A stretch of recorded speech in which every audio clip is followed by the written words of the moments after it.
اگر آپ ایسے افراد کو دیکھیں جو کہ محنت کے باوجود بہت تنگ دست رہتے ہیں، بہت کوشش کرنے کے بعد بڑے بڑے نقصانات سے باہر نہیں نکل پاتے اور کسی طور کے اوپر اپنی زندگی میں حوصلہ ہمت کو بہتر بنانا چاہتے ہیں، تو اس کے لیے سمپلی طور کے اوپر ہمارے پاس تا قیامت کے لیے ایک ہی کتاب ہے جس کو اگر ہم پڑھنا شروع کریں تو اس کتاب میں ہمیں ہر مسئلے کا حل ملتا ہے۔ اور اس بارے میں میرے جو امام ہیں، میرے مولا ہیں حضرت علی کرم اللہ وجہ الکریم کا ایک بہت مشہور قول ہے اس بارے میں کہ جب میرا دل کرتا ہے کہ اللہ مجھ سے بات کرے تو میں قرآن پڑھتا ہوں، کیونکہ قرآن اللہ کی زبان ہے اور اللہ ہم سے جو چاہتا ہے وہ اس میں بیان ہے۔ اور جب میرا یہ دل کرتا ہے کہ میں اللہ سے بات کروں تو میں نماز کی حالت میں کھڑا ہوتا ہوں، کیونکہ یہ وہ حالت ہے کہ جب تک آپ نماز کے لیے کھڑے رہتے ہیں آپ اللہ کے روبرو رہتے ہیں اور اللہ ڈائریکٹلی طور کے اوپر آپ کے دل کی حال اور آپ کے الفاظ کو سنتا ہے۔ اسی وجہ سے ہمیشہ میں ایک بات ضرور کہتا ہوں، جو بھی مجھ سے پوچھ رہا ہوتا ہے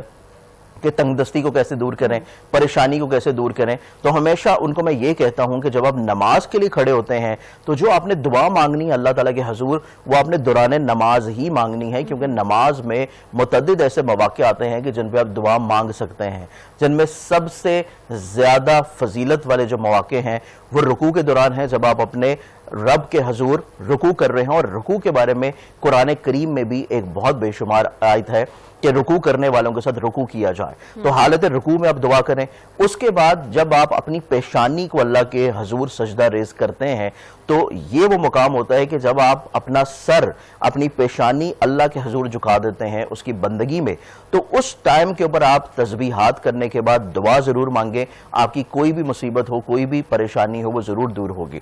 اب اگر آپ یوں سمجھ لیں کہ میں آپ کو آسان ایک گر بتا دوں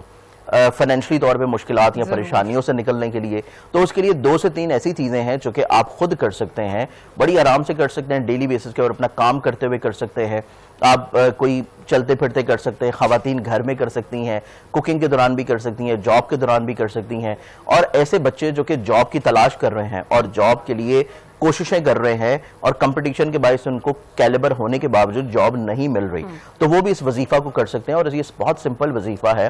سورہ نمل کی آیت نمبر 62 ہے،